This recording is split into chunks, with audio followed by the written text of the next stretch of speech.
Ti basta un click e potrai versare il tuo contributo volontario direttamente online. Potrai donare con ogni tipo di carta di credito, anche prepagata. Ti aspettiamo online su www.radiopadania.net. Sostieni la tua radio con il tuo contributo volontario. Radio Padania Libera. Diamo voce alla nostra gente.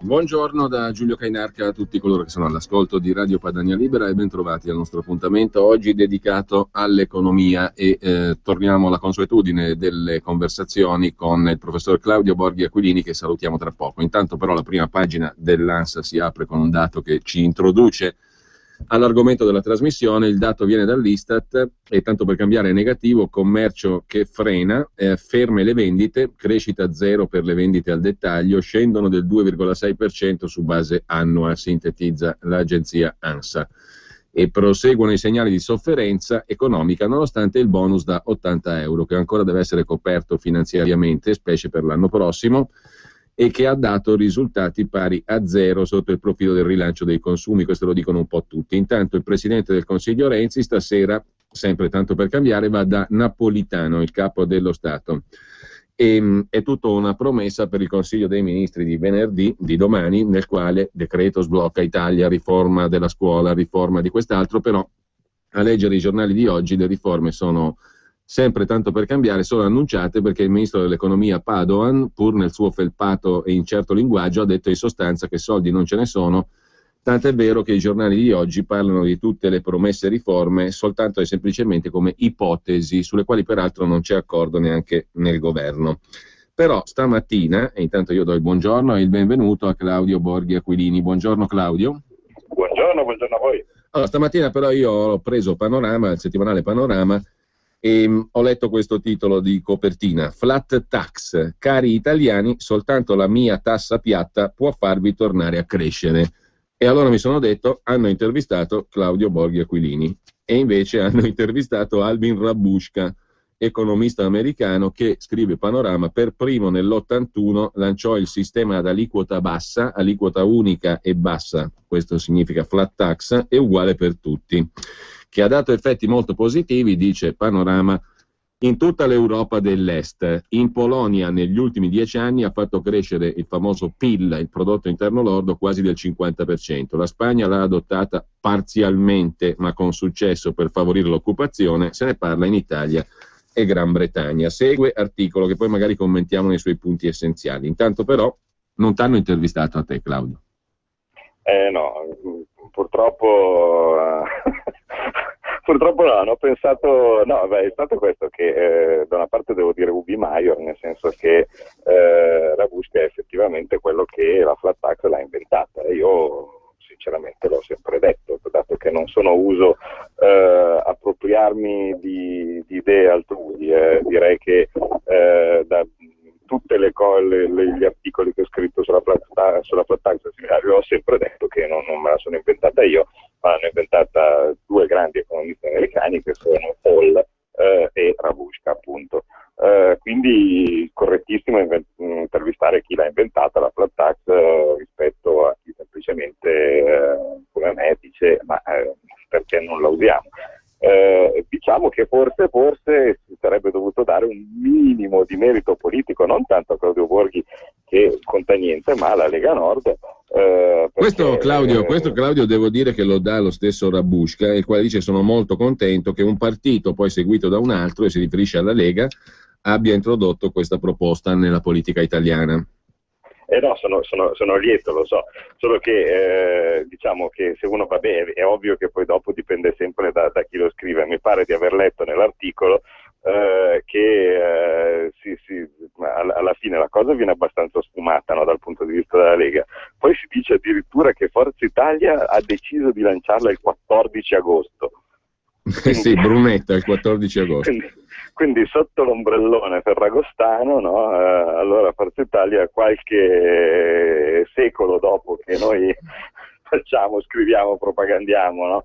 E simili, dice che ma va benissimo, cioè nel senso, come tutte le idee, ma come con l'euro e così di questo tipo, cioè, se noi riusciamo a convincere tanta gente della bontà delle nostre idee, sono benvenuti tutti. Non ci aspettiamo, come sempre, che ci si dia il merito che si dovrebbe nel fatto di avere una forza politica che, mentre altri importano delle idee dannose, perché non dimentichiamo che mentre che noi cerchiamo di tirare fuori disperatamente, proposte che facciano stare meglio gli italiani, invece la maggior parte dei partiti di governo in questo momento, vale a dire tutti, cercano di tirar fuori idee che invece li fanno stare peggio.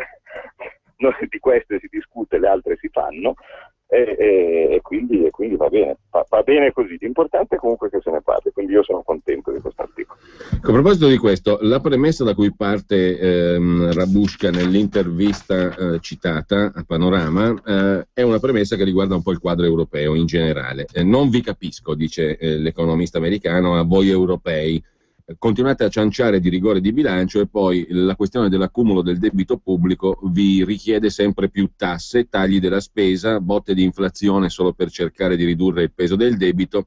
Insomma, un buco economico è quello in cui si è infilata l'Europa, dice Rabushka. Bisogna cambiare radicalmente e tornare alle politiche degli anni 60 e 70. Meno spesa, tasse più basse, meno burocrazia, ma soprattutto addio euro, controllo nazionale delle valute, fare a meno dell'euro, e questa è la premessa all'interno della quale poi si inserisce la frustata all'economia tramite la flat tax, perché dice Rabushka la flat tax è più semplice, più trasparente, più facile da gestire. Ne abbiamo parlato proprio di questo aspetto, no, Claudio, anche in passato nelle nostre trasmissioni. Accelera l'occupazione e gli investimenti, e sono questi i motivi per cui oltre 40 stati l'hanno adottata, e si va dal 12% della Serbia al 13% della Russia di aliquota unica, diciamo, fiscale, al 26% della Lettonia, insomma una quarantina di stati, in gran parte, dice Panorama, appartenenti al blocco sovietico. Anche la Polonia ha adottato una flat tax al 19%, avendone in cambio una crescita economica impetuosa. Però per quanto riguarda i paesi, diciamo così, che sono abituati a sistemi fiscali più complessi come quelli industrializzati occidentali, è ipotizzabile, dice Panorama, che introducendo la flat tax ci sia un calo di gettito nella transizione da un sistema all'altro. Peraltro ricorda Panorama che lo stesso economista Rabushka già nel 2005 propose per l'Italia una flat tax al 25% per persone fisiche e società, esentando totalmente i redditi sotto i 19.000 euro. Adesso nell'intervista lo stesso Rabushka dice qua bisogna scendere ancora perché ci vuole una frustata più forte all'economia, un'aliquota unica al 15% sui redditi sia delle persone fisiche che delle società, le persone giuridiche, con esenzione per i redditi sotto i 20.000 euro. L'economia ripartirebbe impetuosamente ed emergerebbe anche l'evasione fiscale. Non c'è niente di nuovo rispetto a quello che abbiamo già avuto modo di dire, però mi sembra che questa presa di posizione qui sia quantomeno interessante, anche se poi lo stesso Rabushka manifesta scetticismo sul fatto che si possano coinvolgere forze politiche tradizionalmente ispirate a sinistra. Insomma, è una battaglia da fare coi giovani, dice lui. Bisogna far capire ai giovani, al di là delle ideologie e degli schieramenti, che questa proposta può produrre eccezionali benefici per tutti, e conti alla mano lo Stato ci guadagnerebbe, emergerebbe appunto il nero. Sarebbe tutto molto più semplice nel gestire le tasse, insomma niente di nuovo, ripeto, però la copertina del Panorama magari è di buon auspicio secondo te, nonostante i limiti che hai evidenziato prima? No, è sicuramente di buon auspicio, le cose che dice sono semplice buonsenso. Anch'io in passato, quando per la prima volta proposi questo sistema, avevo ipotizzato delle aliquote più alte, ma perché si stava crescendo. Infatti anch'io ero partito dal 25 e adesso sono arrivato al 20. Non sono troppo d'accordo con Rabusca su come si chiama, sul fatto dell'esenzione totale a 19.000 euro, perché magari lui avrà sicuramente studiato l'argomento, ma nel nostro caso sarebbe veramente un azzardo eccessivo, nel senso che l'esenzione totale è sotto 19.000 euro, tenuto presente che 19.000 euro è proprio la media delle nostre dichiarazioni, significherebbe veramente mettere molto molto a rischio il gettito. Nel mio caso invece l'ho sostituita, quindi nella proposta che ho portato avanti con Salvini, l'ho sostituita con una specie di quoziente, questa esenzione totale l'ho sostituita con una specie di quoziente familiare. In pratica, se ben vi ricordate, la mia proposta era 5.000 euro di esenzione, quindi per ogni membro del nucleo familiare, per cui si arrivava a 20.000 euro in presenza di marito e moglie, non genitore A, genitore B, comunque di marito e moglie e 2 figli. Invece per il singolo l'esenzione sarebbe stata di 5.000 euro. Ovviamente però lui magari lo interpreta come no tax area, in generale io lo interpreto come deduzione, vale a dire si toglie questa cifra, quindi non è che se uno è sopra i 5.000 euro poi paga tutto, no? Sopra i 5.000 euro si toglie 5.000 euro come deduzione fissa e poi dopo sul resto si paga il 20%. Comunque alla fine, insomma, l'idea al di là dei dettagli o cose di questo tipo è sempre quella, cioè il punto fondamentale è rendere la vita semplice alla gente. Rendere la vita semplice alla gente, debellare ogni tipo di trappola, comma, rigo, RW, ma lei ha sbagliato qua a compilare una virgola e quindi le arriva una bella lettera di Equitalia con le sanzioni e così via, e pagare tutti un po' meno e pagare tutti. Quindi, come giustamente dice Salvini, una volta che io poi dopo avrò posizionato una tassa a un livello così basso, così ragionevole come l'aliquota della flat tax, a questo punto chi sgarra posso lecitamente prendere e buttare via la chiave, come dice lui, no? Perché io non sto facendo una tassa che sia su redditi che non ci sono, come è il caso invece di 1.000 tasse che ci sono in questo momento, che vanno dall'IMU all'IRAP o similari, che possono venire chieste anche a chi non ha reddito in questo momento, cosa che infatti sono i drammi che stanno vivendo tante persone. Quindi è una tassa sul reddito che effettivamente si riceve e che diventa ragionevole in dimensione. Quindi quello che diciamo viene il risparmio fiscale di tutti viene pagato dall'aumento del pagamento, vale a dire dall'aumento delle persone che pagano le tasse rispetto a utilizzare tanti altri sistemi, elusione, evasione. Quindi più semplice e meno un sistema fiscale con un sistema di pagamento più semplice e meno alto rispetto come aliquota, quindi è più leggero rispetto all'attuale. Uno dice: ma perché non dovrei usarlo? Perché? Anche il dubbio di Rabusca, vale a dire che nei paesi occidentali un sistema del genere rischia di far calare il gettito. Allora, da una parte non sarebbe male, vale a dire che in questo momento il gettito è troppo elevato, ma non è il caso dell'Italia, sinceramente. Perché? Perché in realtà il nostro sistema è vero che è complicato, che è strutturato, ma c'è un'altissima evasione ed elusione. Cioè, la nostra differenza rispetto alla Svizzera, per esempio, è che da noi le tasse alte le pagano in pochissimi. Quindi i redditi alti soprattutto sono dichiarati da pochissime persone. In Svizzera, dove vige per esempio già un sistema abbastanza regressivo, in realtà i redditi alti dichiarati sono in proporzione molto di più. Perché? perché in realtà già adesso la Svizzera fa pagare molto di meno a chi dichiara tanto. Beh, uno potrebbe obiettarti, Claudio, che la Svizzera è popolata di svizzeri, l'Italia di italiani.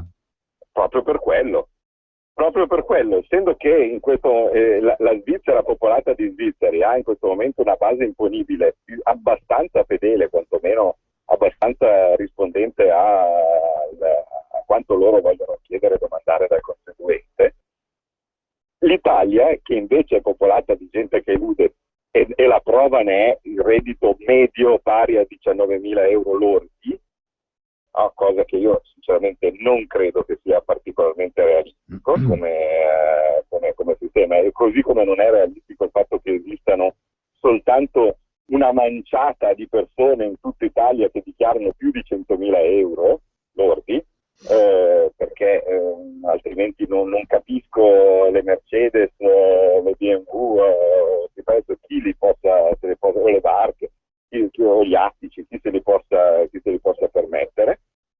Sicuramente sono in numero clamorosamente superiore rispetto a questa manciata appunto di persone che dichiarano 100.000 euro. Questa situazione fa l'Italia un terreno di sperimentazione perfetto per la flat tax, perché in realtà il pericolo, virgolette, di perdere il gettito dichiarato dai ricchi, perché si vedrebbero sgravati dal 50% che pagano adesso al 20%, non esiste, perché il ricco dichiarante, virgolette, non c'è. E quindi è un rischio nullo, non so, è come dire che io vado al McDonald's e rischio di non mangiare il caviale, ma non è in lista. Quindi Beh, non credo che sia un rischio previsto. Sulla questione flat tax e sulla proposta che abbiamo e che hai riillustrato oggi e di cui abbiamo parlato in passato anche, poi sentiremo anche gli ascoltatori, perché magari se hanno domande proprio su questo punto, che è la proposta, diciamo, chiave, o una delle proposte principali comunque per il programma economico della Lega.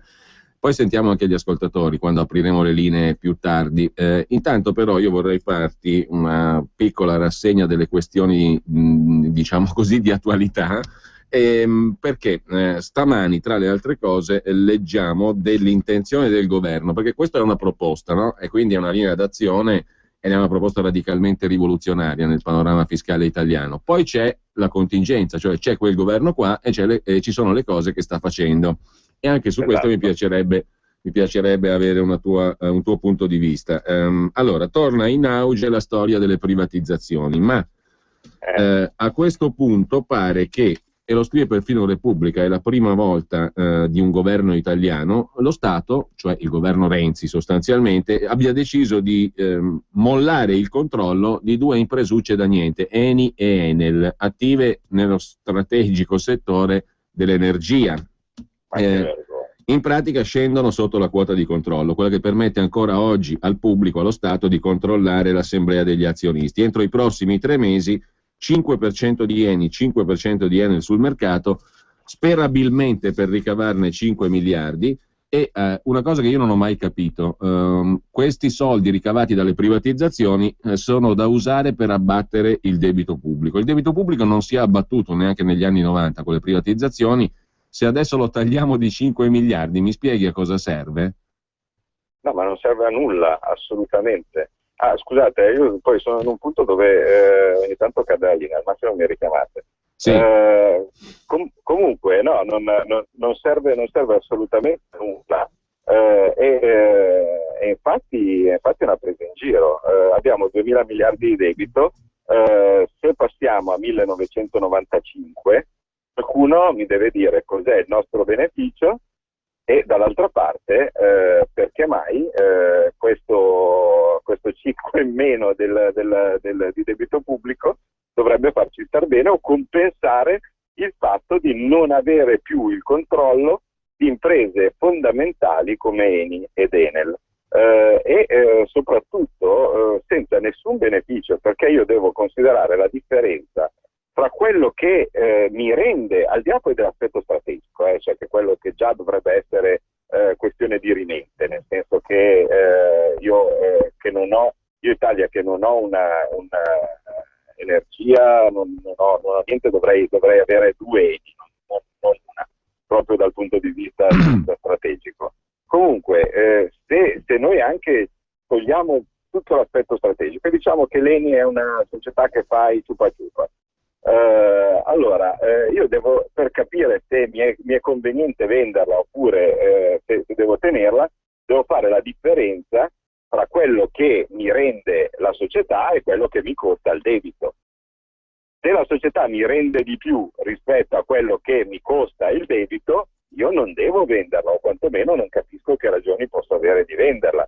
È come dire che, non so, io ho un mutuo che mi costa 100 al mese e dall'altra parte però ho un lavoro che mi rende 200 al mese, e allora cosa faccio? Io, per estinguere il mutuo, parte del mutuo che mi costa 100 al mese, mi licenzio dal lavoro che mi rende 200 al mese, così faccio quella liquidazione.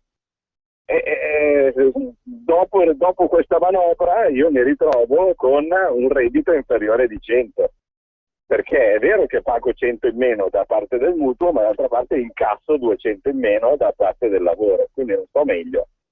Quindi non c'è proprio ragione, se non fosse che invece la ragione è dalla parte di chi ha interesse a mettere le mani sui beni pubblici italiani e quindi gode di questa situazione di crisi e mette lì delle persone al governo il cui compito è facilitare la presa o l'arraffamento di queste cose che possono essere utili. Claudio, ti fermo perché c'è la pubblicità, però poi ti chiedo anche chi è che ha interesse a sto punto a mettere le mani sui beni pubblici italiani? Volentieri.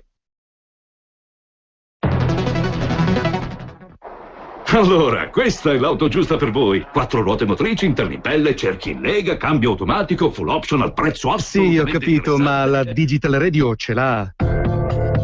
Oggi puoi avere un'auto perfetta anche nel suono con la Digital Radio. Chiedila al tuo concessionario. Muoviti a scoprire tutto su digitalradio.it. La radio oggi ha una marcia in più. Digital Radio. Il suono perfetto. Anche Radio Padania è in Digital Radio. Acquista la tua radio digitale DAB sul sito www.radiopadania.org oppure telefona allo 02 66 234 449.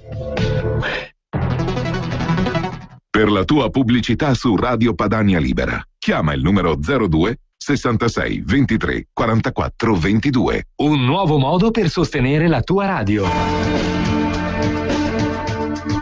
Visita www.radiopadania.net. Nella pagina principale troverai un pulsante Donazione. Ti basta un clic e potrai versare il tuo contributo volontario direttamente online. Potrai donare con ogni tipo di carta di credito, anche prepagata. Ti aspettiamo online su www.radiopadania.net. Sostieni la tua radio con il tuo contributo volontario. Radio Padania Libera, diamo voce alla nostra gente. Allora, chi è che ha interesse a mettere le mani sui beni pubblici italiani? In questa cosa stiamo parlando anche di Eni e Enel, da qui a novembre, dicono oggi i giornali. Allora, in passato, vediamo un po' cosa è successo in passato, in altre situazioni dove si dicevano esattamente le stesse cose. Ogni tanto la gente che mi segue su Twitter, su social network, mi porta delle chicche andando a guardare nei giornali. Guardavo ieri mi avevano portato un articolo dell'85 che sembra scritto ieri, dove dice: noi risolveremo i nostri problemi privatizzando, noi dobbiamo mettere sul mercato questo e quest'altro, vedrete che il debito qui si abbatte, vedrete che quindi è una meraviglia, dopo miele che scorre a fiumi, latte dagli alberi. Allora, gli interessi per mettere le mani su qualcosa, su qualche gioiello statale, sono molteplici. Quando ci sono le stipendie si fanno delle aste pubbliche e non le vuole nessuno. Quando invece ci sono le cose buone, invece potenzialmente l'interesse c'è e come, e allora è lì che invece di esserci bandi pubblici le cose scattano poi dopo veloci assegnazioni a questo, questo e quest'altro, e poi dopo diventa troppo tardi per pentirsi. Ricordiamone una, siamo in periodo di vacanza, magari qualcuno ha preso la macchina per andare vicino a casa a cercare un pochettino di magari al lago, magari al fiume, per questo tipo, e sarà passato sull'autostrada. Ecco, le autostrade, tanto per ricordare le autostrade italiane, erano statali, furono vendute a degli amici della sinistra che erano i Benetton all'epoca, per un prezzo irrisorio. Il Benetton, una volta preso il controllo delle autostrade, che diventavano quindi il business più appetibile per un paese che stava entrando nell'euro, perché loro lo sapevano benissimo che poi dopo, entrando nell'euro, la produzione qui in Italia sarebbe andata a carte 48, e infatti loro, che facevano dei bellissimi maglioni, hanno cominciato a fabbricarli all'estero. E dice: ma in Italia cosa facciamo? Semplice, ci sostituiamo allo Stato e incassiamo il pedaggio, le rendite di posizione, e ci mettiamo a incassare i pedaggi, perché ovviamente l'autostrada non è un business dove si soffre la concorrenza. E quindi cosa succede? Le autostrade furono vendute ai Benetton, rientrarono soltanto con i dividendi delle autostrade dal loro investimento in brevissimo tempo. Il valore di borsa delle azioni delle autostrade, no? Quindi di quelle minime, si moltiplicò in breve tempo, facendo così, mettendo la firma sotto il fatto che erano state vendute a basso prezzo, e quindi alla fine, come sempre, se uno ci guadagna c'è uno che si perde. Essendo che il bene pubblico vuol dire che siamo noi, no? Noi ci abbiamo perso vendendo a prezzo basso qualcosa, e un privato amico di qualcuno che aveva congegnato invece questa geniale vendita ci ha guadagnato. Allora, se lo Stato vende qualcosa e il prezzo di questa cosa poi dopo sale, significa che noi abbiamo perso su quel bene lì, perché il bene era nostro. E la cosa, sinceramente, adesso insieme con compagnai che voi ovviamente conoscete, stiamo cominciando a studiare l'impatto di certe scelte sul debito pubblico. Perché? Tante volte uno va a vedere cosa sono i 5 miliardi che, facendo questa genialata di debito pubblico, uno pensa di abbattere. Ma non si pensa alle scelte di come viene messo il debito pubblico. Questo è un argomento che non viene mai preso in considerazione. Eppure, se io per esempio, così la butto lì, così giusto per capire dove andremo a parare fra un po' di tempo, se io per esempio in passato ho venduto il titolo di Stato a tasso fisso, no? Quindi diciamo quando i tassi erano al 9%, ho venduto un titolo di Stato trentennale al 9%, e beh, se i tassi adesso sono a zero, chi ha comprato un titolo di Stato a tasso fisso che continua a pagare il 9% ogni anno per 30 anni ha fatto un eccellente affare. Chi è che ha fatto un affare orrendo? Chi l'ha venduto quel titolo lì, che è lo Stato e siamo noi. Quindi il costo delle scelte di pagare tasso fisso sul titolo di Stato, chi lo sta pagando? Perché queste sono delle domande che dovrebbero essere ovvie, ma mi sono reso conto che invece la gente non ci pensa, no? E allora a quel punto uno dice: vabbè, se non ci pensano, lo facciamo pensare noi. Perché quando lo spread è bassissimo e quando si dice che i tassi di interesse sono i minimi, tutti attenti perché dicono: va che meraviglia, così ci finanziamo a nostro costo. Dalla parte magari è così, dall'altra parte invece abbiamo tutto uno stock di debito esistente su cui continuiamo a pagare degli interessi altissimi. Ora, quanto pesa? Quanto pesa questo stock? Quanto pesa? Cioè, in questo momento i tassi sono all'1%. Se il tasso di interesse medio che noi paghiamo sul debito pubblico è il 4%, significa che noi stiamo pagando oltre prezzi di mercato il 3%, che su 2.000 miliardi fa 60 miliardi. solo per una scelta. Quindi invece di andare a vedere 5 miliardi, andiamo a vedere che cosa sono le variabili che veramente fanno aumentare poi dopo così tanto il debito pubblico. La prima di queste variabili è l'austerità, perché se io prendo e faccio crollare il PIL, abbiamo già visto con Monti che cosa succede. Succede che il debito pubblico in proporzione al PIL sale tantissimo, e quindi quella che doveva essere la medicina, i sacrifici, però poi dopo vedrete cosa stiamo bene, prendiamo la medicina, facciamo i sacrifici e poi stiamo peggio.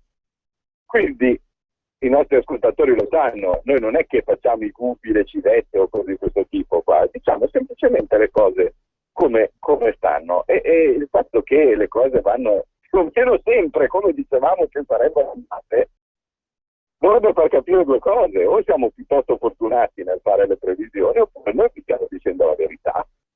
Claudio, e qualche altro vi stai facendo di balle. a proposito del debito, però, il ragionamento che facevi prima, che cosa si ipotizza allora? Di ridenominare, tra virgolette, il debito sotto il profilo dei tassi di interesse? Cioè, quella parte di debito che si paga a tassi alti rispetto a quelli attuali, cosa facciamo? Cambiamo le regole? Tu me l'hai sottoscritto X tempo fa, il tasso è sproporzionato rispetto ai valori attuali, non si può fare.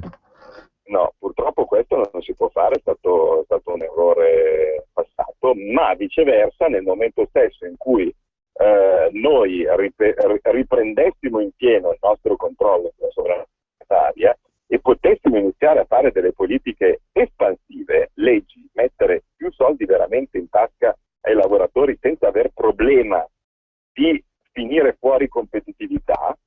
Perché, scusate, adesso io mi rendo conto che sono delle cose abbastanza difficili, ma se le cose fossero semplicemente 1 più 1 uguale a 2, a parte che troverebbero la maniera di dire che fa 4, no? Però in generale le cose sono un pochettino collegate. Allora, provo a farvi il sunto in pochissimo tempo e vedere perché tutte le nostre proposte si tengono. Perché tutto quello che noi diciamo che dovrebbe essere fatto e dovrebbe essere proposto e dovrebbe essere attuato ha una sua logica e coerenza, e vediamo invece perché quello che dicono tanti altri è una scelta. Provo a farlo proprio in un secondo. Allora, se noi in questo momento diamo più soldi ai lavoratori, quindi facciamo pagare di più, aumentiamo i salari, le nostre imprese vanno ancora più fuori competitività, vale a dire i nostri prodotti costano troppo. Abbiamo qualche problema d'audio. Aumenta il costo del lavoro. Aspetta Claudio, perché stiamo perdendoti dal punto di vista audio. Non so se è il caso magari di provare a richiamare. Proviamo a richiamare, intanto così poi cerchiamo di avere un collegamento telefonico migliore con Claudio Borghi Aquilini. Intanto, brevemente, a proposito delle notizie di primo piano, la notizia delle privatizzazioni, della quale abbiamo parlato poco fa, ha fatto cadere i titoli dell'ENI e dell'Enel. Male in borsa Eni e Enel, nel giorno in cui Sole 24 Ore, ma come abbiamo visto anche altri quotidiani, Repubblica in particolare, insomma, nel giorno in cui si è diffuso la notizia del piano del governo per la vendita di un ulteriore 5% circa delle due società a partire da ottobre. E la reazione della borsa è stata negativa, in una seduta comunque negativa. L'Enel ha perso l'1,rotti%, mentre l'Eni ha perso lo 0,68%. Alla notizia dell'annuncio delle privatizzazioni, della quota del 5% da privatizzare. Intanto dovremmo essere di nuovo in collegamento con Claudio Borghi Aquilini. Ci sono, eccoci qua. È tutto per creare suspense sulla spiegazione. E nel frattempo apprendere che la borsa ha reagito male alla notizia della privatizzazione di Eni e Enel, che hanno perso tutte e due.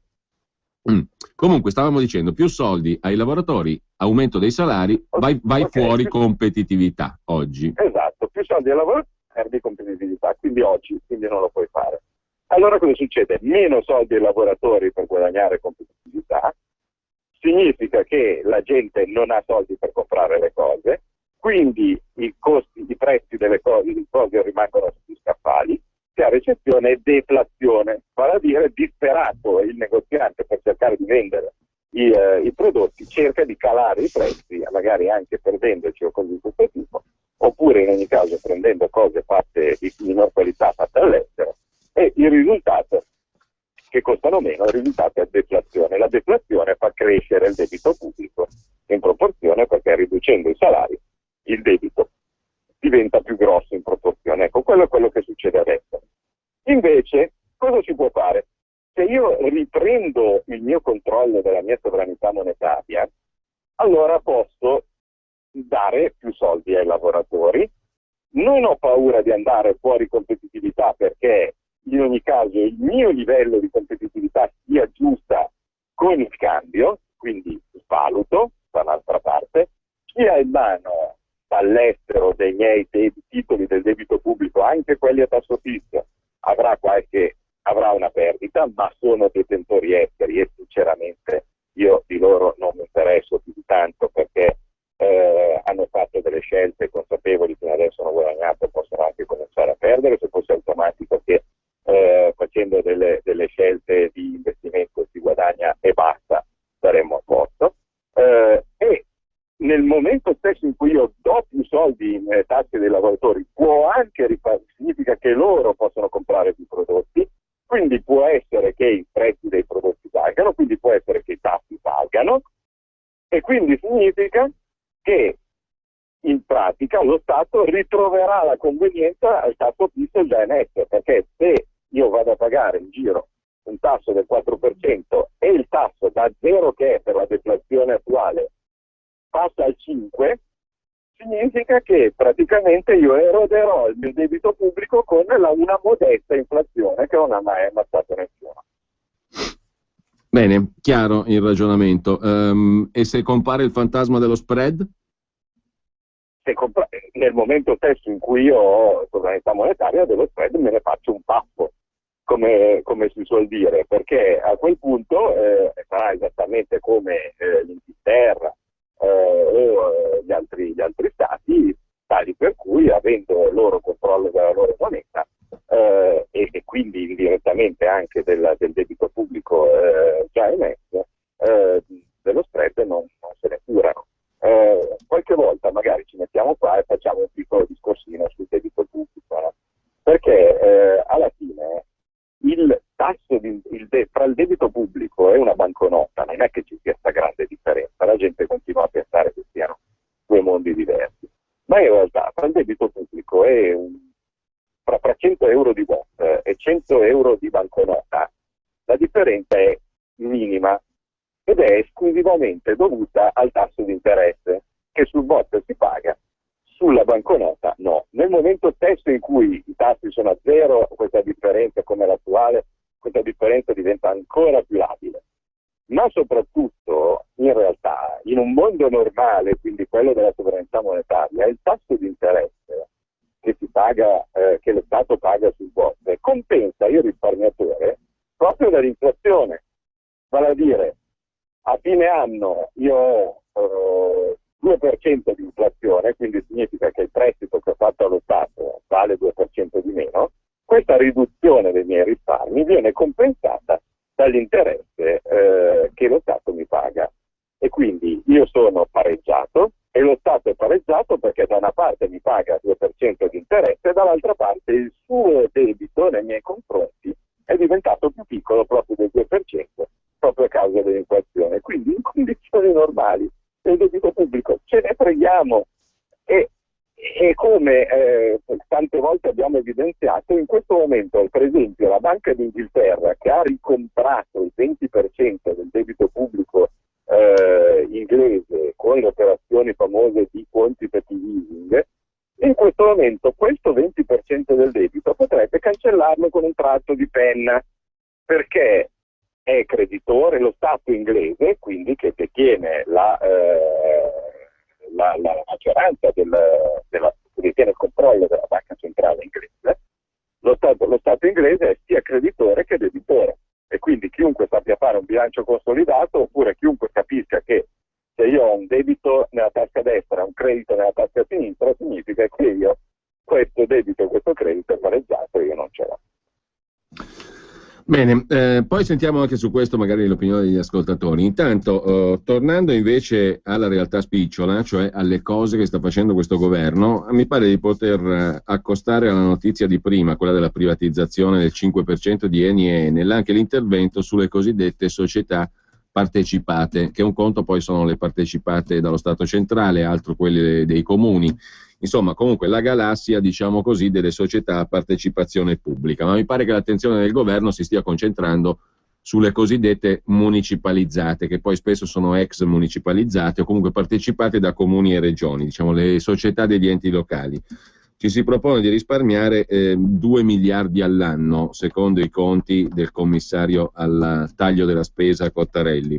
Nel decreto che il governo approva venerdì e che è stato battezzato Sblocca Italia, molto montianamente diciamo così, saranno contenute appunto le misure sulle società di comuni, province e regioni. Fatto salvo che ci sono società e società e che ce ne sono alcune che sono sostanzialmente in attivo, che danno servizi, che sono società quotate in borsa, che funzionano, tra virgolette, ce ne sono altre che sono dei carrozzoni incredibili, abbiamo detto 1000 volte di cosa succede a Palermo, tanto per fare un nome solo, con le società pubbliche. Ecco, fatto salvo questo, volevo sapere il tuo punto di vista su questa manovra qui che sembra incentrata sul mettere nel mirino, diciamo così, le società pubbliche ma degli enti locali. Mi pare ci sia molta meno attenzione sulle società partecipate a livello di Stato centrale, tanto per cominciare. E dall'altra parte poi ci sarebbe da aprire tutto un altro capitolo che è quello sul livello dei servizi e delle bollette che paghiamo, perché è vero le tasse sulla casa, il livello di tassazione è indescrivibile, però la somma di quello che paghiamo per luce, acqua, gas, rifiuti, servizi, diciamo così, spesso gestiti da queste società, dà ben più che il salasso della tassa sulla casa, se si fanno le somme in giro d'anno. E le tariffe sono cresciute in una maniera incredibile, con una oscurità, tra l'altro, perché io sfido chiunque a capirci qualcosa della sua bolletta del gas e della luce. È impossibile. Ti chiamano poi col conguaglio, doveva essere tutto più semplice, no? Tutto più concorrenziale e quindi vantaggio economico per il cittadino e trasparente. Le bollette sono diventate una roba che neanche il mago Silvan sarebbe in grado di leggere, e soprattutto questa cosa dei conguagli che ogni tanto ti arrivano e tu devi pagare in base a non si sa cosa, perché non hai la possibilità minima di verificare niente. Ecco, magari un intervento su quell'aspetto lì sarebbe stato utile per la persona comune, per il cittadino. Invece puntare tutto sulla questione di tirar su soldi intervenendo nelle società cosiddette municipalizzate o comunque quelle degli enti locali, poi tra l'altro mettendo tutto in un calderone nel quale il giorno si confonde con la notte, il ben gestito col mal gestito, il nord col sud, secondo te cosa significa? Ma guardate, allora, anche qui rientra tutto in quello che abbiamo sempre detto. Uno dice, ma perché mai io in passato devo aver venduto parte delle municipalizzate? Cioè, questa è la prima domanda che uno si deve porre, no? Vale a dire, io ho la società che distribuisce l'energia elettrica o il gas, no? in una città, no? Ok? Perché la devo vendere, innanzitutto? Cioè, perché così tutto questo sistema del fare cassa vendendo delle cose che sono essenziali per durare una situazione che invece era cronica, si capisce bene che non serve a nulla. Cioè io, per dire, se ho delle spese pari a 100 e mi vendo, che ne so, la nuda proprietà, no? o similari, dopo un po' il problema mi si ripone, no? In compenso poi non sono più proprietario di casa mia, e c'è uno che mi sta guardando, no? Dalla mattina alla sera dicendo ma sei ancora vivo. E quindi non è una cosa risolutiva quello che è stato fatto, e poi dà origine a tutta una serie di problemi, perché ovviamente nel momento stesso in cui io, virgolette, liberalizzo, privatizzo, no, queste belle cose, delle robe che fanno servizi con i tubi sottoterra, no? non mi sto andando a creare la concorrenza o similari, cioè i servizi che hanno delle tariffe fissate dallo Stato, sto pigliando per il culo la gente nel momento stesso in cui dico che ho liberalizzato. Io posso capire, per esempio, che non aveva senso che lo Stato si mantenesse, per esempio, i panettoni. No? Ci sono stati periodi in cui ovviamente, vi ricordate, la Motta, tanto per dirne una, non era statale, no? Perché era dell'IRI. Allora a quel punto lì uno dice, ma scusa, ma io che cosa mi metto io Stato a fare i panettoni che tolgo il lavoro, tolgo la possibilità di farlo a tanti altri pasticceri o quello che è. Quello lì è una roba che non ha molto senso, no? Che lo faccia lo Stato, ed è giusto privatizzare, magari facendolo un po' meglio rispetto a quello che fece Prodi, che pure lì non diede particolare prova di interesse o di curare l'interesse del cittadino. Ma se io prendo e devo fare un servizio che ha i tubi sottoterra, no? Che è stato fino adesso gestito dallo Stato, e presuppongo che sia inutile, ma perché diamine? Cioè, se il privato, se un servizio posto in perdita è poco conveniente, il privato non lo compra, innanzitutto non lo tiene. Se il servizio è inutile e allo Stato conviene comprare, e a un privato conviene comprarlo, è perché evidentemente dall'altra parte c'è qualcuno che ci perde, ed è quello che sta vendendo il servizio. Quasi tutte queste privatizzazioni degli enti locali, delle partecipate, così di questo tipo, hanno portato un danno al cittadino dal punto di vista delle tariffe e dei pagamenti, perché, signori, se il problema è che la partecipata faceva pagare le tariffe basse, no? Allora non vedo perché io devo venderla per lasciare che il privato poi dopo l'aumenti. Questa tariffa me la tengo io come Stato, e se proprio è necessario che devo alzare le tariffe sarò io che la alzo. Faccio un esempio anche lì di cosa può succedere con queste simpatiche privatizzazioni. Prendiamo il peggio del peggio delle partecipazioni statali, la Tirrenia.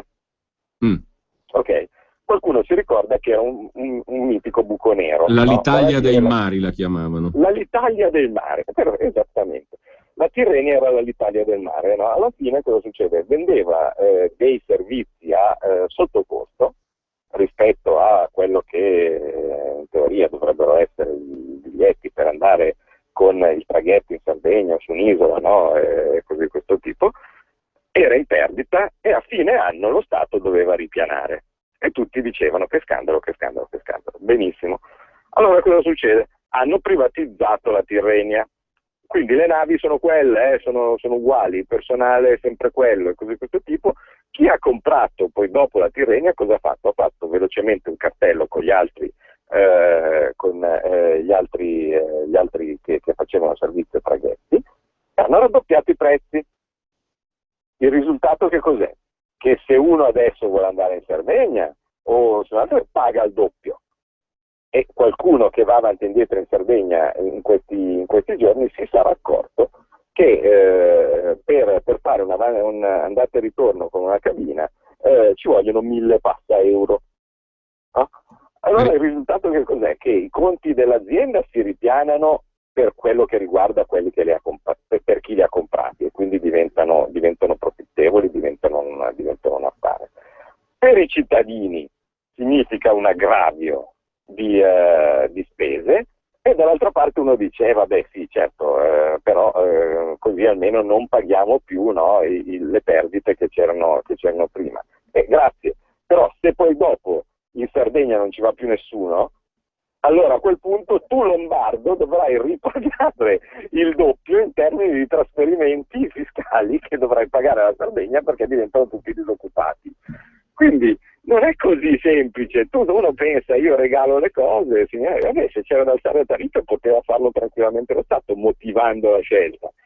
Ma in generale robe tipo il gas, la luce, l'acqua, tutte robe dove non c'è minimamente concorrenza sul trasporto del gas medesimo, ma soltanto sul servizio, che cos'è? Quello che ti chiama e che ti dice buongiorno, deve pagare 100, o che servizio ti può dare uno che ti porta il gas a casa? No?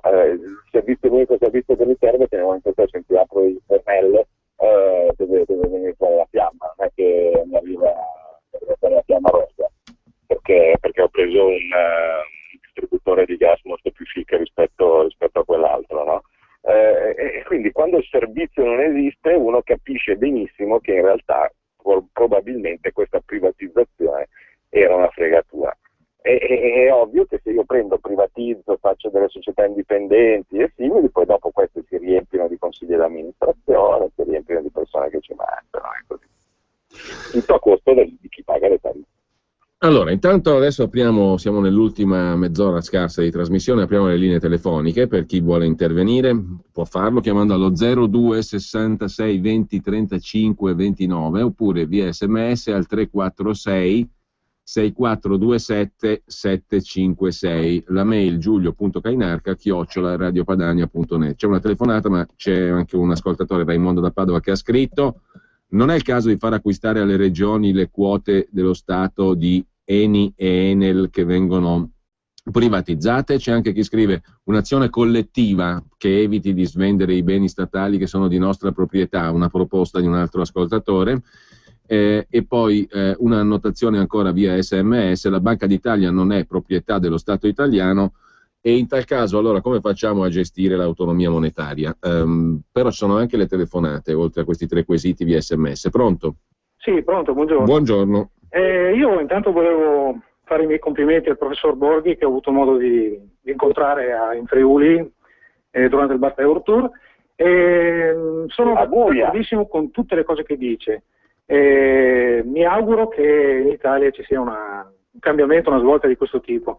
Se solo una domanda riguardo le partecipate, perché non riescono a offrire un servizio non in perdita ma in pareggio, nel senso che garantiscono un servizio alla collettività, non ci guadagnano ma non vanno neanche in perdita, tutto lì. Grazie. Bene, altra chiamata. Pronto? Sì, sono Marco da Varese. Buongiorno Marco. Sì, buongiorno, ma io la considerazione che faccio è un po' questa, cioè di tutti questi enti statali qua, il problema è questo, che vengono utilizzati per dare posti di lavoro soprattutto a gente del sud, no?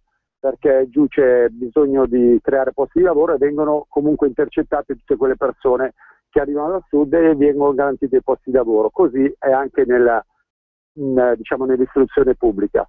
Il problema è questo, è che se quella è la logica, cioè creare posti di lavoro a discapito di quello che è l'utile, è chiaro che poi tutte queste società sono in passivo. Il problema è questo, si genera poi nell'opinione pubblica l'opinione che è quella che gli enti pubblici sono degli enti con bilancio in perdita e quindi si dice bisogna disfarsene, ma la realtà è che anche se qua un ufficio postale fosse col bilancio in regola, col bilancio inutile, e poi ti infilano dentro 20 postini che arrivano dal sud perché c'è 1000 motivi, 1000 anche buoni motivi, il problema è che l'ufficio postale qua del nord chiaramente scivola in una situazione di passivo.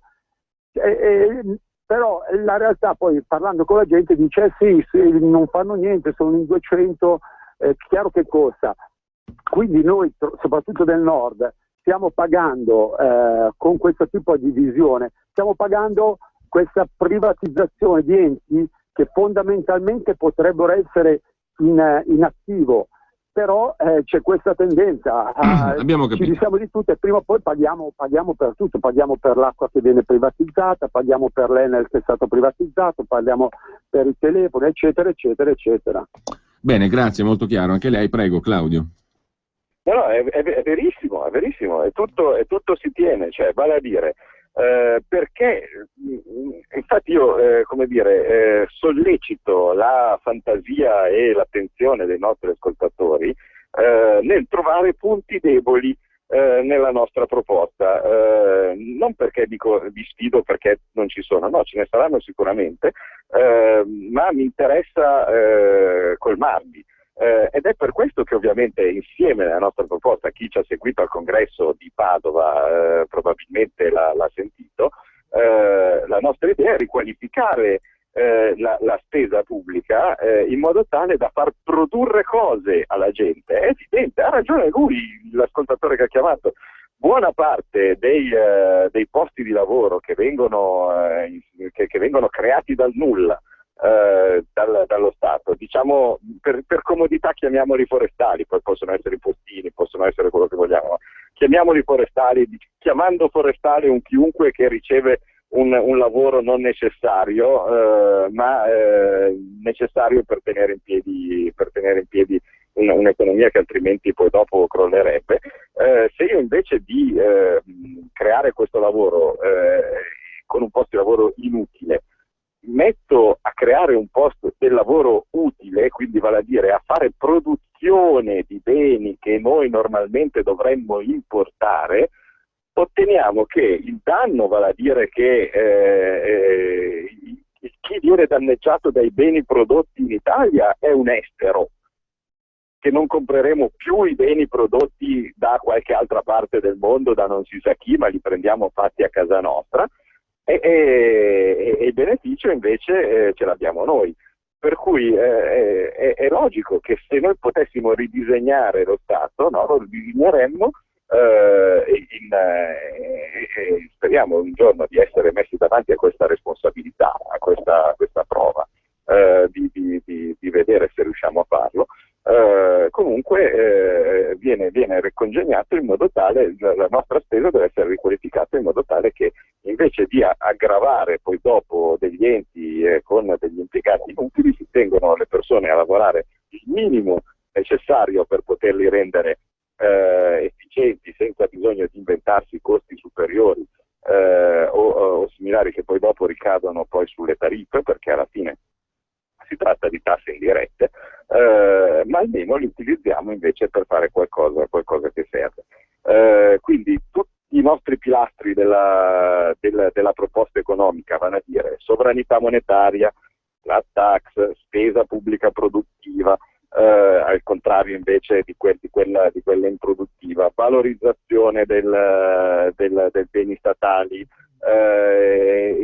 possibile regionalizzazione, responsabilizzazione fino a potendo farlo.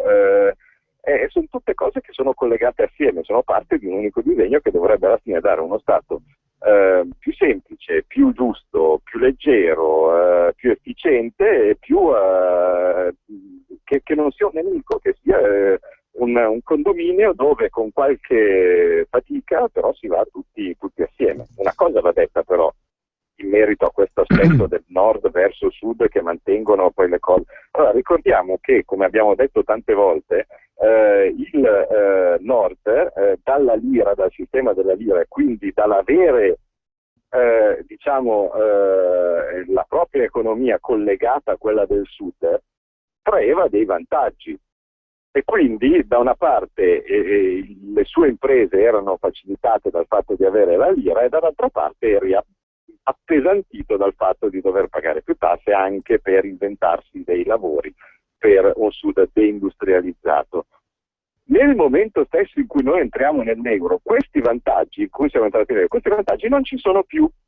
Per cui prima o poi questo problema dovrà saltare fuori, nel senso che nel momento stesso in cui noi continuiamo a pagare per il sud, ma non abbiamo più nessun vantaggio dall'altra parte da questa unione, il sistema si rompe, perché nel momento stesso in cui al nord tutte le imprese cominceranno a chiudere una dopo l'altra, molto banalmente i soldi per i trasferimenti interni non ci saranno più, al di là della voglia e della volontà, no, poi dopo di poterlo fare. E non sarebbe risolutivo, cioè nel senso non è che se noi smettiamo di fare i trasferimenti interni poi dopo improvvisamente cominciamo a stare bene, no, ma è lo stesso, però in ogni caso fisicamente non ci sarà più la possibilità di poterlo fare. Quindi nel momento stesso in cui se noi dovessimo avere veramente un Presidente del Consiglio che fa gli interessi dell'Italia, dovrebbe andare in Europa e dire benissimo, siamo un'unica famiglia, i vantaggi e gli svantaggi vanno ripartiti, no? Benissimo, allora chi sta avendo i vantaggi in questo momento dalla situazione dell'euro, vale a dire la Germania, sia lei a pagare per il sud, perché senza i trasferimenti monetari invece un'unione monetaria che ha delle economie a velocità differenti non sta in piedi. Vediamo un po' così facendo, che è un discorso che suonerebbe bene, perché se siamo tutti amici, no? Così come prima all'interno di uno Stato chi aveva il vantaggio, vale a dire la Lombardia, pagava per chi aveva uno svantaggio, vale a dire la Calabria, in questo momento, dato che chi ha il vantaggio è la Germania e non è certo la Lombardia, se volessimo mantenere una situazione del genere dovrebbe essere lei a pagare per la Calabria. È un discorso non egoistico, non così, è un discorso di economia di base, di economia delle aree valutarie ottimali. Ci faranno un dito medien, come si suol dire, e allora nel quel caso evitiamo di parlarne e basta, cioè sappiamo benissimo, diventerà palese poi dopo cos'è la fregatura in cui siamo messi dentro e di cui, ripeto, tipicamente il Nord ne sta pagando le conseguenze perché si trova ad avere gli stessi pesi di prima senza più nessun vantaggio. 2 telefonate, pronto? Sì, pronto. Buongiorno. Sono in linea. Buongiorno a tutti, sono Cristiano da Pianezza, provincia di Torino. È un grande onore riuscire a parlare con 2 grandissimi come voi. È la verità. Io sono un po', come dire, ho un sospetto, che credo sia più di un sospetto. Quando nel momento in cui vogliono mettere mano alle partecipate, no? Ho l'impressione che il giochetto sia quello di regalare appunto al privato, che poi sono sempre i grossi gruppi che vanno a gestire queste cose, perché qua ciccia ce n'è da prendere un bel po', no? Perché insomma parliamo di servizi essenziali. Io poi parlo con un minimo di cognizione di causa, dato che sono assessore nel mio comune e sono assessore proprio all'ambiente, quindi parliamo anche di rifiuti. Allora, il mio sospetto è questo, che dicono dobbiamo efficientare, fare efficientamento. Da noi, ad esempio, in provincia di Torino vogliono creare una società unica per la raccolta dei rifiuti. A Torino esiste già una società dell'acqua pubblica, che è la SMAT, che funziona bene, devo dire, quindi esiste anche un pubblico che lavora, che funziona bene, la SMAT è un esempio. Vogliono però creare questa cosa qua anche dei rifiuti. Peccato che quando noi, circa 3 anni fa, quando nel settembre 2011 c'era il famoso decreto del governo Berlusconi-Lega, che voleva praticamente fare delle analisi di mercato per valutare appunto che laddove ci sono le società in house, se si potesse fare uno studio, un'analisi di mercato per vedere se c'è una possibile concorrenza, per fare in modo che come dire, appunto i cittadini abbiano un risparmio dalla tariffa. All'epoca ci furono ricorsi, controricorsi, noi comuni di centrodestra, perché provincia di Torino, come ben sapete, è sempre stata gestita dal PD, no? Dal centro-sinistra, ricorsi, controricorsi, perché in pratica volevano trovare invece il socio privato già all'epoca. Noi invece ritenevamo che fosse più giusto mettere in concorrenza pubblico e privato. Allora sì che ottieni la concorrenza, altrimenti poi si fanno i famosi cartelli, come diceva prima Borghi. Morale della favola, in pratica il sospetto che abbiamo è che si voglia, con la scusa, no? Un po' come per le regioni, dicono le regioni rubano, togliamo le regioni, cioè togliamo democrazia, no? Allora, stesso discorso, se i consorzi, se le società partecipate dei comuni, dove c'è la ciccia e dove comunque, grazie a Dio, i sindaci riescono ancora a dire qualcosa, no? Per cercare di tutelare i propri cittadini, in questo modo invece trovare prima un socio privato, poi dopo cosa ci diranno? No, ma adesso dobbiamo ripianare i debiti dei comuni, vedi Torino che è la città più grossa, che è quella più indebitata. Morale della favola, alla fine, secondo me, andremo a dare il monopolio ad un privato, e quindi, che poi sono sempre i grandi gruppi, e quindi, come diceva Borghi prima, esattamente succederà la stessa cosa, che quindi ancora le tariffe aumenteranno e quindi il giochetto è un pochettino questo qua. Non so cosa ne pensate. Certo che vi saluto. Ok, passiamo subito però anche l'altra telefonata in attesa da un po'. Buongiorno. Buongiorno, telefono dalla provincia del Veneto. Sì. No, niente, allora, intanto complimenti a tutti e due, perché condivido che io siete grandi. detto questo, però siamo passati dal libro delle risate della banda Renzi al libro dei sogni che è quella nostra. Perché tutto quello che si dice è un discorso di buon senso, realpolitik e real economia. Questo però non avviene, perché siamo dentro a 2 blocchi, che è quello un primo blocco che è il mantenimento dello status quo, e il secondo blocco che è quello della distruzione dell'economia reale, che fa parte della comunità europea. Ora, questi 2 blocchi non ne usciamo Noi siamo quando è troppo tardi, perché ci avranno distrutto le imprese, l'economia reale, tutto, per il mantenimento dei 6 milioni di statali, 6 milioni di falsi validi e dello Stato pesante. Non se ne viene fuori con qualcosa di drammatico, di qualcosa di pesante, perché per citare Borghi di tutto quello che dice di buon senso, i 98 miliardi di evasione fiscale, di penale, se lo Stato fosse con le spalle, con la testa e con le spalle, avrebbe fatto pagare la penale, o quantomeno avrebbe confiscato le ditte e avrebbe gestito lei un'entrata pari a 50-60 miliardi ogni anno. Questo non lo fa, perché dietro c'è le mafie, politica e tutto quello che ne consegue. Allora, questo qua si sta parlando di buon senso, ma buon senso in Italia può esistere. Ecco, bene. Noi siamo entrati col 120% in Europa quando non avevamo i numeri, ma noi ne abbiamo pagato sapendo che dovevamo pagare qualcosa, o no? Grazie, ascolto per radio.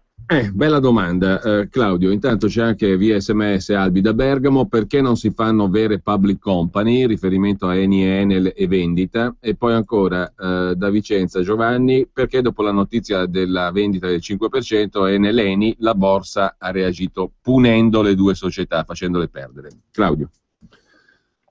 Allora, dal punto di vista della borsa il discorso è abbastanza banale, cioè se io metto sul mercato delle quote senza far partire un'asta per il controllo della società, sto aumentando l'offerta, e se aumento l'offerta rispetto alla domanda i prezzi scendono.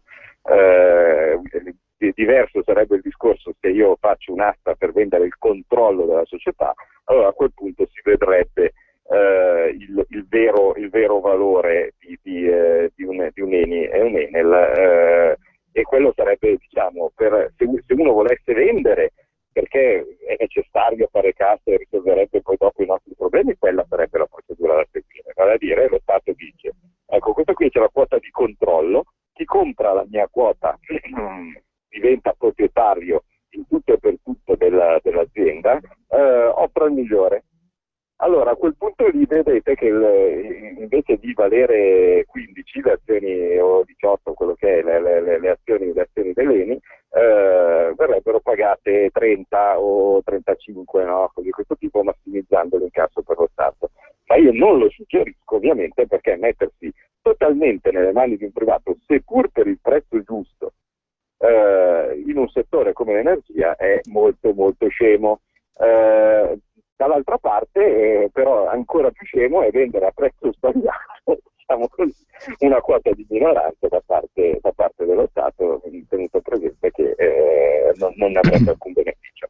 Dal punto di vista dell'ascoltatore di prima, lui percepisco la frustrazione, dice sì, ma allora cosa c'è? Noi diciamo le cose di buon senso, ma poi cosa facciamo? Insomma, caro amico, cominciamo a dirlo, cioè nel senso, fino adesso sentiamo da tutte le parti delle cose che di buon senso non sono e che sono quelle che ci stanno facendo fare.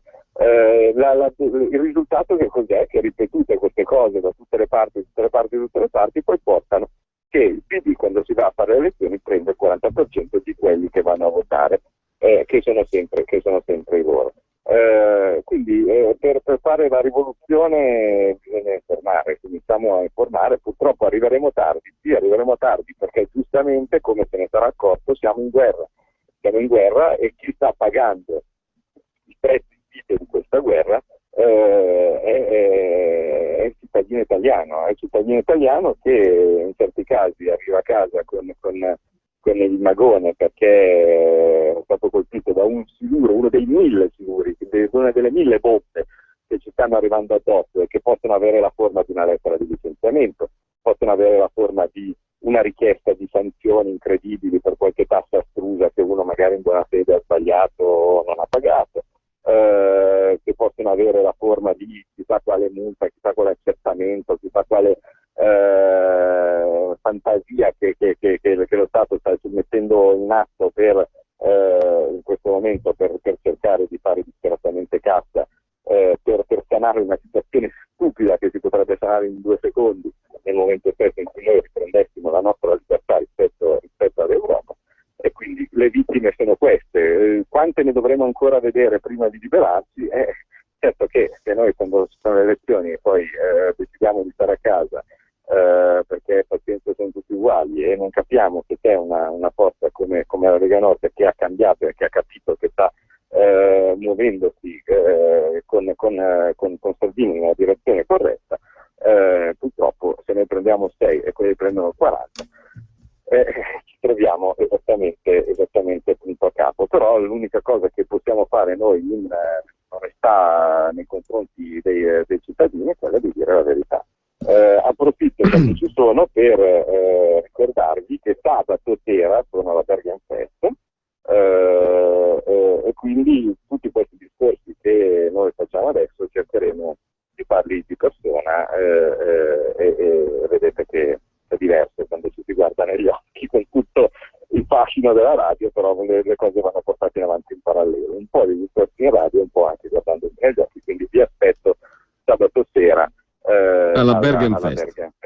2 telefonate. Per il resto una cosa veloce che mi ricordo di altre cose di SMS, domande fatte in passato e simili, l'efficienza delle privatizzate, delle municipalizzate, certo è indubbio che alla fine poi dopo tutto si traduce in un pagamento maggiore, perché se arriva un privato e alza le tariffe, alla fine tu paghi di più.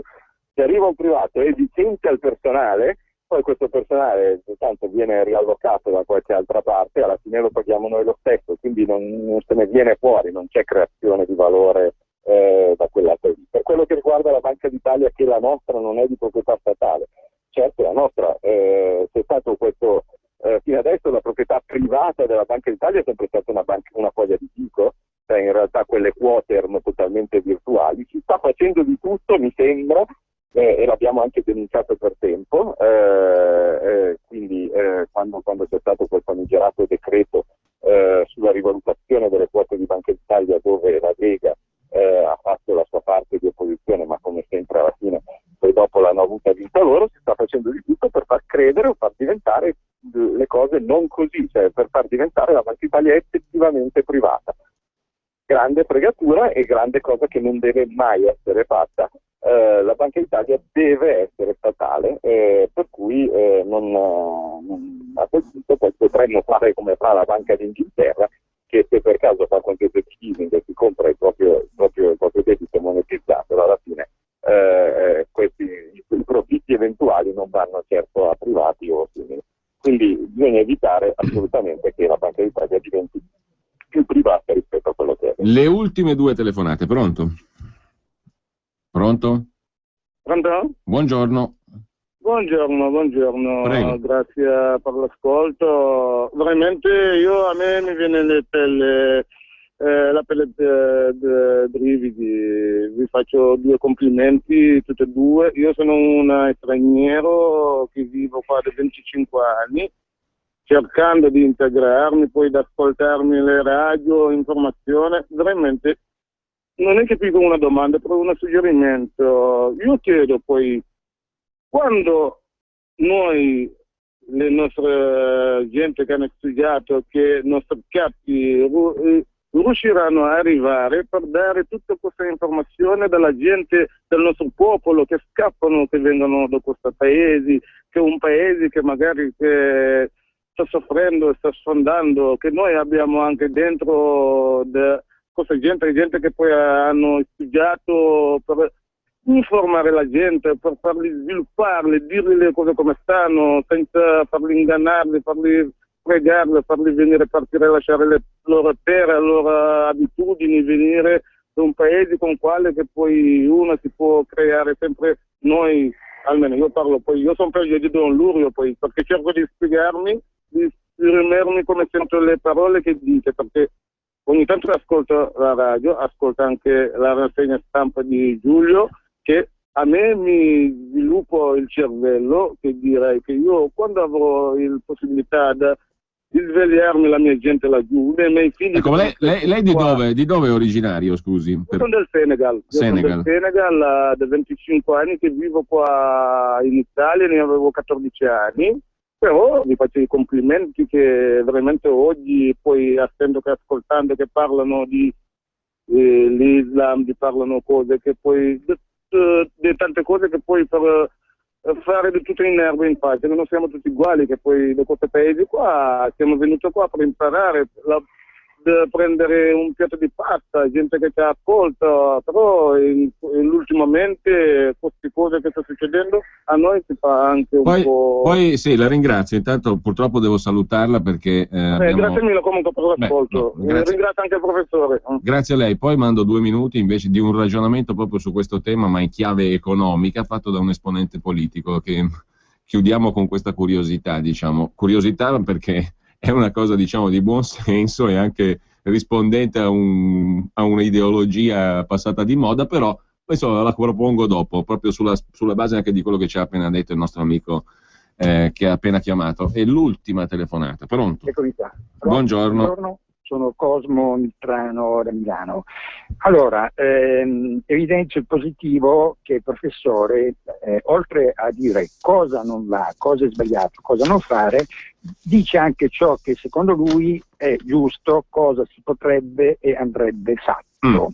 Ecco, però qui viene fuori l'aspetto tautologico, perché se poi non si dice come farlo, ecco, e al momento che c'è l'interrogativo come si può arrivare a fare ciò che... Grazie. No, è un attimino, perché sennò non si capisce quello che sto dicendo. Ciò che il professore intende fare, allora dirà, ecco, però c'è questo problema, passando all'ulteriore problema, che è quello, condizione sine qua non a doversi risolvere per poter fare ciò che intende fare, e lì è la tautologia, per cui se non ci si rende conto che il percorso democratico è bloccato da tempo applicando la Costituzione e che adesso sta per essere completamente cancellato il senso della democrazia, che Licia Renzi sta per porre in essere non un colpo di Stato ma un triplo colpo di Stato, e non si agisce per chiarire, per porre, cercare di impedire questo, è tutto illusorio. Va bene. E cantare alla luna. Grazie, buongiorno. Perfetto, grazie. Allora io sul come ho una bella idea, facciamo un'alleanza con Putin, ci facciamo invadere e imponiamo, a quel punto,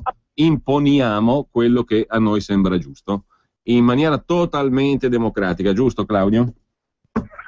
È una possibilità.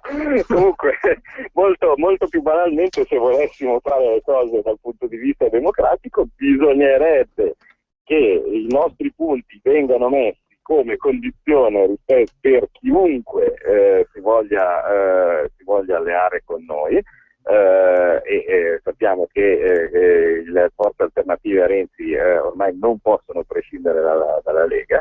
E a quel punto poi dopo vedete che invece di allearsi su cazzate, come spesso e volentieri purtroppo in passato abbiamo fatto, ci alleiamo su dei punti precisi, chiari e misurati, che sarà anche ora, Claudio, perché dico da cittadino normale, da persona in questo caso neanche troppo educata, abbiamo perso 20 anni in cazzate. Vero. Però ragazzi, attenzione, le colpe non le abbiamo mai, non mi pare che le abbiamo mai conosciute. Io in prima fila, vale a dire, io, Claudio Borghi, sono il primo che sempre costantemente dice che la questione dell'euro non l'avevo vista.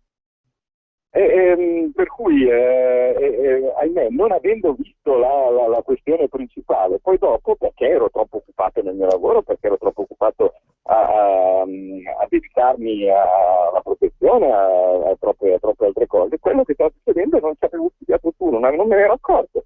E quindi non ce la faccio. Anzi, Claudio, mi correggo. Ci siamo accorti, il nostro dovere è questo. Mi correggo, abbiamo e poi hanno, perché c'era anche gente che professionalmente si è proposta al cittadino per gestire le cose nell'interesse del cittadino. Non lo ha fatto, era il loro mestiere e non l'hanno fatto. Quindi ognuno si assume le sue. Però adesso voglio rubarti 3 minuti, così sforiamo naturalmente, per farti sentire questo ragionamento che ha a che fare con ciò che diceva prima il nostro ascoltatore di origine senegalese. Adesso ce lo sentiamo. No, guardi, noi abbiamo una posizione come comunisti molto diversa da quella della cosiddetta sinistra in generale. Faccio un ragionamento macroeconomico, perché di questo bisogna fare se si parla di politica, di grandi politica, e i temi dell'immigrazione sono temi epocali. Nel mondo oggi in Europa ci sono circa 300 milioni di lavoratori e sono quelli che hanno, diciamo così, conservano una serie di diritti. Dalle altre parti del mondo la situazione è molto peggio, pensiamo all'Africa, all'Asia, alla stessa America. I centri di potere, le grandi banche, le grandi finanziarie, i padroni veri dell'Europa hanno bisogno che questi lavoratori abbiano meno diritti appunto per massimizzare i profitti, per quello che le dicevo prima, la caduta tendenziale del saggio di profitto e via di questo passo. Cosa devono fare per avere questo? In Africa, nelle sponde dell'Africa, ci sono 100 milioni di persone dai 15 ai 35 anni, giovani, disponibili a venire in Europa a fare qualunque lavoro, perché qualunque cosa facciano qua stanno meglio di là dove c'è guerra, dove c'è tutto il disastro che sappiamo. Benissimo. L'Europa favorisce questo, perché come diceva Marx, quello è un esercito industriale di riserva. Finché c'è un esercito industriale di riserva, i diritti di quelli che lavorano possono essere schiantati. Quindi, però, cosa si può fare? La scelta può essere quella del razzismo e della xenofobia, o quella invece di rivoltare il guanto? La sinistra ha pensato ai diritti individuali, borghesi, degli immigrati. La moschea, ma a me cosa me ne frega la moschea? Fino a quando il lavoratore immigrato non ha lo stesso diritto sociale e sindacale del lavoratore italiano, viene visto dal lavoratore italiano obiettivamente come un nemico. Per cui non bisogna arrestare l'immigrato, bisogna arrestare quello che gli dà lavoro quello che dà lavoro al clandestino. Ma in questo però questa non è un'operazione che deve vedere il piccolo imprenditore o l'artigiano messo al muro. Il problema è un problema più globale, appunto europeo, generale, di una spinta alla volontà dell'immigrazione. Questa immigrazione viene spinta dall'Europa perché serve a distruggere le rigidità del mondo del lavoro, dei diritti dei lavoratori, e questi vengono usati come esercito industriale di riserva, Marx lo titolava molto bene, per abbattere diciamo così, le condizioni dei lavoratori. Pensiamo ai tassisti. Ecco, però io le chiedo, mi scusi Rizzo, ma io le chiedo se viene spinta dall'Europa, mi sa che c'è un problema di audio. Ma pensiamo ai tassisti, ma i tassisti conservano una loro dignità di lavoro. Se arriva un ricco, un grande padrone che compra 10.000 taxi a Milano o a Roma, ci mette dentro 10.000 marocchini e gli dà 600 euro al mese, questi sono contenti perché dormono dentro l'automobile e fanno più o meno, magari certamente più malamente, un servizio di taxi. Questa è la società in cui noi stiamo andando. Però o si mette in discussione il modello societario, oppure la politica può parlare delle piccole cose, appunto delle briciole, ma sono briciole, ecco. Allora c'era Mandelli, insomma, che non è molto d'accordo con lei. Allora, questo era Marco Rizzo, Comunisti Italiani. Ci voleva una chiusura marxista, Claudio? Vabbè, ma il fatto è che io tante volte capita che nei dibattiti televisivi mi mettono come alleato Rizzo, quindi cosa che ogni tanto io sono lì che mi stropiccio un po' gli occhi. Ma non è che era tanto sballato sto discorso, però, secondo me. No, che non è sballato, proprio perché non è sballato. Io ogni tanto, dato che mi trovo più spesso che altro d'accordo con Rizzo quando si parla, ci sono delle volte che ogni tanto, appunto, ripeto, mi stropiccio gli occhi e dico ma sarà che sbaglio qualcosa, cioè che io di destra mi trovo invece d'accordo con un comunista, marxista, e lui nel suo caso è anche pure stalinista in certi casi. No, purtroppo però ci sono delle cose che non sono di destra e di sinistra, cioè sono delle verità e delle bugie. È veramente stupido secondo me fermarsi in una situazione di guerra sulla destra e la sinistra. Sarebbe come dire che, non lo so, se io sono nella prima guerra mondiale, quando ero in trincea, dall'altra parte c'era l'austriaco di fronte che mi sparava, se quello che mi sparava era uno di destra austriaca, la pallottola mi faceva meno male rispetto a quella sparata da uno di sinistra austriaco. Non c'è destra e sinistra, c'è il vero e il falso. In questo caso purtroppo le cose vanno così, ed è un problema mondiale il fatto che il salario dei lavoratori si è scollato in modo drammatico rispetto alla produttività del lavoro. Purtroppo alla fine in economia si creano dei buchi, cioè se io tolgo da una parte poi dopo dall'altra parte mi si crea un buco dall'altra. E l'unica cosa che uno può cercare di fare è minimizzare questi buchi, però se io prendo e pago pochissimo la gente e produco tantissimo, dall'altra parte che cosa ottengo? Ottengo che non ho sufficiente gente che compra i prodotti che vengono costruiti. molto banalmente, e tutto cade per terra. Bene, noi ci salutiamo, abbiamo fantasticamente sforato di 5 minuti contro ogni regola, fantastico, godo. Grazie Claudio, grazie a Claudio Borghi Aquilini. E grazie sabato alla Bergenfest. Sabato alla Bergenfest con Claudio Borghi Aquilini. Grazie anche a Roberto che mi ha segnalato l'intervista interessante il brano di intervista a Marco Rizzo che abbiamo mandato prima. E buon pomeriggio a tutti. Vuoi trovare tubi per aria, per acqua, per olio, per alimenti, per sabbia, per vapore, per acidi, per solventi? Prova la